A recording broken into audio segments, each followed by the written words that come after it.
He lifted the baseball bat and slowly began tapping it against the floor. Once, twice, 3 times. And he smiled at me. I didn't even have time to understand what was happening. The train had already started moving. It was 12:20 a.m., Chicago L, last car, Lake Street Station, double shift, dead legs. My head wasn't thinking about anything. I stepped into the car and almost immediately realized something was wrong. The car was almost empty. Almost.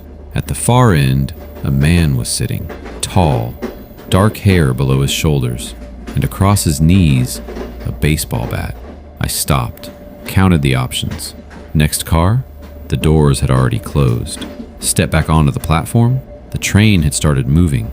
I sat as close to the exit as possible. Then he raised his head and started tapping the bat on the floor, slowly, rhythmically, like a metronome. Once, twice, 3 times. He was looking straight at me and smiling, but the smile was wrong, too wide, like someone who was learning how to smile by instructions. Then he said, without raising his voice, "You shouldn't have gotten into this car." I didn't answer. I pulled out my phone, pretended I was texting someone, and out of the corner of my eye, didn't stop watching him. He kept tapping. Once, twice, 3 times. Then he stopped, tilted his head to the side, the way dogs do when they hear a sound they don't understand. Too far, too long, and started talking to himself, quietly. I couldn't make out the words, only the rhythm. It sounded like a conversation, a question, an answer, another question, as if someone invisible was sitting next to him and they were discussing something important.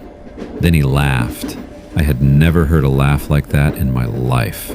Not loud, not insane, quiet and completely genuine, like a person who had just heard the funniest joke of their life. The train didn't stop. I dialed 911 and saw there was no signal. Then he stood up. He stood up and started walking toward me.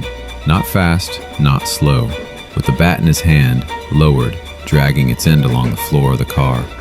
Every step, every gap between the floor tiles. I stood up, stepped back toward the door between cars, pushed, locked. He stopped 4 seats away from me, leaned down and started examining something under a seat. So seriously, so focused, like he had found something incredibly interesting, muttering under his breath, nodding. Then he straightened up, looked at me, and said completely calmly, "She says you can stay." Who? She. There was no one else in the car. I looked at the route display above the doors. It was empty. No stations, no route. And only then I realized the train had been moving for several minutes through the darkness of a tunnel I had never seen before. No lights ahead, no signals. He raised the bat with both hands and suddenly slammed it against the rail above his head. The metallic sound tore through the silence of the car. He smiled again. "She says you're nervous." The lights went out. Complete darkness. I pressed myself against the door and heard him moving. The creak of his soles, the rustling. He wasn't in a hurry. From the other car, a scream. 1, cut short. 3 seconds of darkness. When the lights came back, he was standing 2 seats away from me. The bat lay on the floor between us.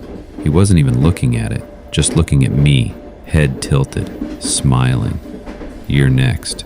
The train suddenly braked. The doors opened. A normal platform, normal light. Some guy in headphones stepping in without lifting his eyes from his phone. I ran out of the car and didn't stop until I was out of the station. The next morning I called transit police, described the man, the bat, everything. They checked the cameras in that car for that night. The camera wasn't working, only in that car, only that night. And then the officer told me, very quietly, like he didn't even want to say it, this is the 3rd call this month from that same car, on that same route. I asked what happened to the other people who called. He paused. They called after they got out. Pause. Not all of them got out. I don't take the last train anymore, but there's still one thing I wonder. Who is she, and what does she tell him about those who didn't make it out?